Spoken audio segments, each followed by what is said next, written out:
taken by the Culpeper Minute Battalion during the battle. Beyond the earthworks, approximately maybe as much as a quarter mile beyond that, was where the main Virginia camp was. That's where it was.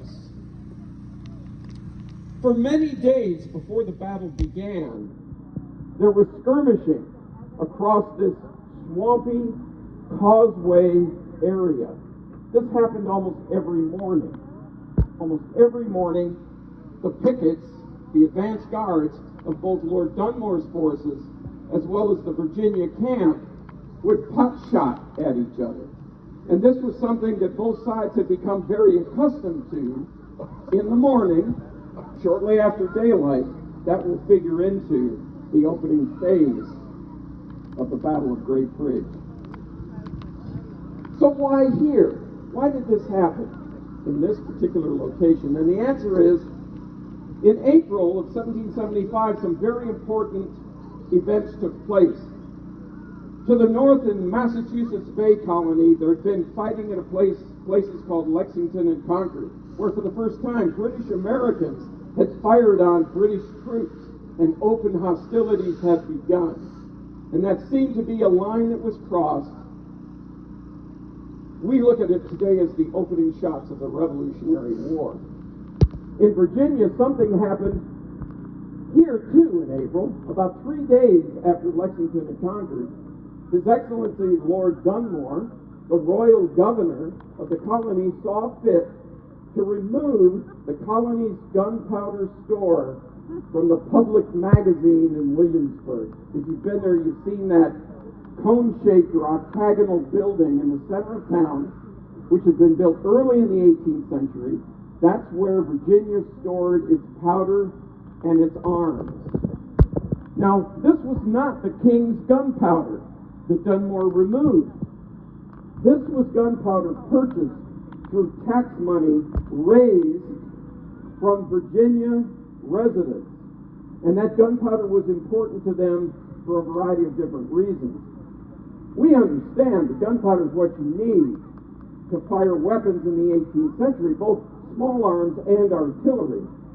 But what sort of event would cause Virginians to need that powder? And those fall basically into three categories.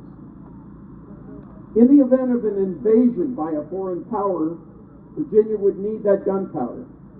In the event of the reopening of another war with the Ohio Country Indians on Virginia's western boundary, that powder would be needed. And in fact, just a year prior to these events, Virginia had fought its own little private war with the Shawnee Nation, their Mingo allies, and some other warriors who had come to join the Shawnee in their fight against the Virginians, who, in all of the Indian languages of the time, Virginians were called the Long Knives.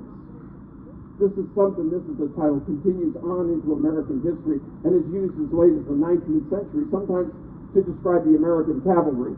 But it was at one time a term Indians used to describe just Virginians. Lord Dunmore presided over that conflict in 1774, and it's called today Dunmore's War, the last of our colonial wars. Dunmore wasn't present at the primary battle at Point Pleasant in what's now West Virginia, but the upshot of it was backcountry Virginians, frontiersmen largely armed with rifles instead of muskets, who lived on the frontier, were able to decisively defeat the Shawnee and impose terms on them, reestablishing the status quo. That's less than a year before this happens. And because Dunmore is the commander-in-chief, he's a tremendous hero with all Virginians because of this success in securing Virginia's western boundary from Indian attack.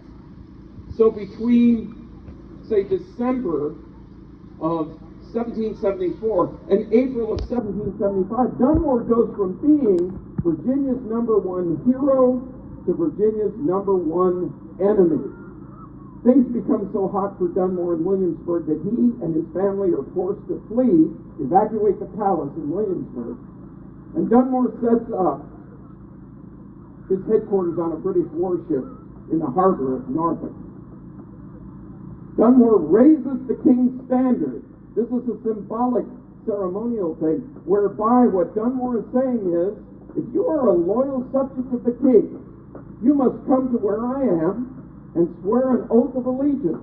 And when you do that, your name will go down on a list. But if you don't do that, your name will go down on another list. And if you were here and heard Dunmore's proclamation, most of the martial law edicts and so on are aimed at those Virginians who are in rebellion against Dunmore's authority. And those include bondsmen and slaves of those Virginians in rebellion. Notice I did not say all bondsmen, all slaves. Because if you were one of those people and you belong to someone who's loyal to the king, that doesn't apply to you. Dunmore took a number of black men who came to where he was. He armed them, he trained them, and he formed them into an organization that was known as the Ethiopian Regiment, and that was part of Dunmore's forces here.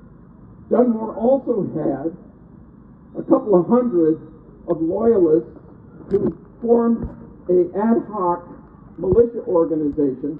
They were part of his force here. But the best part, the hardest edged part of Dunmore's forces were 3 companies of the British 14th Regiment of Foot.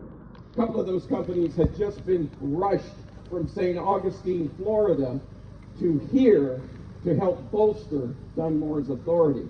Dunmore has, at the time of the battle, approximately 350 armed men under his command. One last note, Dunmore is not here when the battle takes place. He's in Norfolk, behind the scenes, and he leaves the command of his forces here to British officers in charge.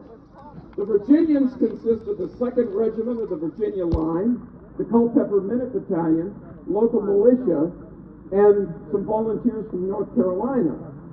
On the morning of December 9th, there was the usual skirmishing. It was opened by artillery fire. Dunmore's forces had artillery assets here. A handful of small caliber artillery pieces that they were able to use in fighting the Virginians. The Virginians, for their part, had no artillery here. The island was a locality where typically the Virginians positioned forward observers to keep